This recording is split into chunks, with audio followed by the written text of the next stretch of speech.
Hello guys, may gabi. Ari kami subong sa among mga final turnover diri sa Burnwood Residences, La Paz. Nabitasan La Paz, Iloilo City. Guys, ito lang mo. Guys, ano itong modular kitchen cabinet? Guys, before may partition na diri, ipakita ko na sa akong video. May upload ng before and after sa ni.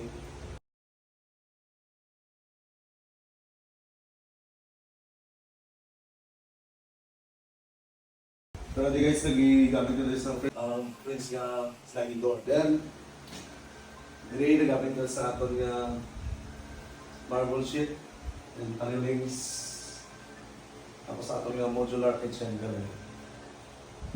Guys, so makita nyo sa diri nga part, bali ano na diri ang CR nga door pero inside na naman kay someday di mag-interior sa bilog ng balay.